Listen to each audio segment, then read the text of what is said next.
The Book of Revelation. Darby's translation 1890. Revelation 7.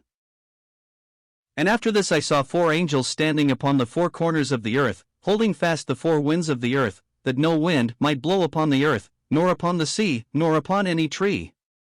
And I saw another angel ascending from the sunrising, having the seal of the living God, and he cried with a loud voice to the 4 angels to whom it had been given to hurt the earth and the sea, saying, Hurt not the earth, nor the sea, nor the trees, until we shall have sealed the bondmen of our God upon their foreheads. And they cry with a loud voice, saying, Salvation to our God who sits upon the throne, and to the Lamb. And all the angels stood around the throne, and the elders, and the 4 living creatures, and fell before the throne upon their faces, and worshipped God, saying, Amen, blessing, and glory, and wisdom, and thanksgiving, and honor, and power, and strength, to our God, to the ages of ages. Amen. And they cry with a loud voice, saying, Salvation to our God who sits upon the throne, and to the Lamb. And all the angels stood around the throne, and the elders, and the 4 living creatures, and fell before the throne upon their faces, and worshipped God, saying, Amen, blessing, and glory, and wisdom, and thanksgiving, and honor, and power, and strength, to our God, to the ages of ages. Amen. And one of the elders answered, saying to me, These who are clothed with white robes, who are they, and whence came they? And I said to him, My Lord, thou knowest. And he said to me, These are they who come out of the great tribulation, and have washed their robes, and have made them white in the blood of the Lamb. Therefore are they before the throne of God, and serve him day and night in his temple, and he that sits upon the throne shall spread his tabernacle over them. They shall not hunger any more, neither shall they thirst any more, nor shall the sun at all fall on them, nor any burning heat, because the Lamb which is in the midst of the throne shall shepherd them, and shall lead them to fountains of waters of life, and God shall wipe away every tear from their eyes. Revelation 7. By F. B. Hole. The 6th seal had now been opened, and John does not see the opening of the 7th till Revelation 8 is reached. Chapter 7 therefore presents us with a parenthetical interlude in which we have recorded divine activities and their fruits before we see even more serious judgments falling on the earth. True to the order which runs consistently through the Scriptures, we have the Jew first and after that the Gentile. There is a brief pause in the divine dealings. The 6th seal had produced what is likened to a mighty wind, but now the 4 winds of the earth are entirely restrained by angelic power. They were not to blow until the servants of God had been sealed in their foreheads, the most prominent part of their persons. These servants of God were found in the 12 tribes of Israel, but Levi coming into the reckoning and also both. The tribes that represented Joseph, the number 12 is maintained by the omission of Daniel. It has been thought that the way Jacob prophetically referred to Dan in Genesis 49 verses 16 to 18 may throw some light on this. If the serpent by the way, and the adder in the path, are an allusion to the Antichrist, instigated by Satan, rising out of the tribe of Dan, it may do so. The numbers cited might of course be literal, but more probably are to be understood symbolically, especially as 12 and the square of 12 occur elsewhere in the book in a symbolic sense. The godly remnant of Israel are to have a place of administrative importance in the coming age, and 12 is the number of administrative completeness. It is to be noted that at this point in the book angels again come into prominence. The Lord's parables in Matthew 13 have told us that they have a large part in the work of selective judgment at the end of the age. They gather out of his kingdom all things that offend, they sever the wicked from among the just. What we see here is that they seal the just of Israel, so that they may be preserved and carried through. Until such are sealed, the winds of judgment may not blow. John heard the number that were sealed, and that recorded. He tells us the next vision that passed before his eyes.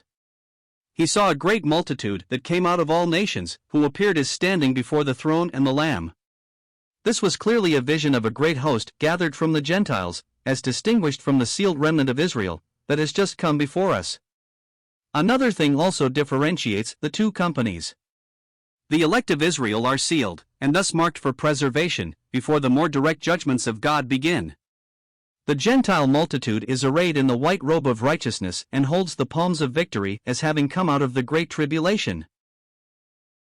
The one case, therefore, shows that God knows how to secure those already in relation with him, before the judgment begins. The other shows how God can overrule tribulation, even of the fiercest sort, to reach people not previously in relation with him, bringing them into relationship with himself, and carrying them victoriously through the tribulation. In the vision, this Gentile multitude acclaimed God and the Lamb as the source of their salvation. They did so with a loud voice that all might hear, and it met with an immediate response from the angelic throne. The multitude was before the throne, whereas the angels encircled the throne and also the elders and living creatures, who formed an inner circle. The angels are moved to worship. They add their amen to the ascription of salvation to God and the Lamb, though they do not themselves experience salvation, and consequently they do not name it in their own ascription of sevenfold praise, as given in verse 12. Though they do not share the salvation, they can see the excellence and glory of God in it. They ascribe honor and power to eternal ages to him who has wrought it.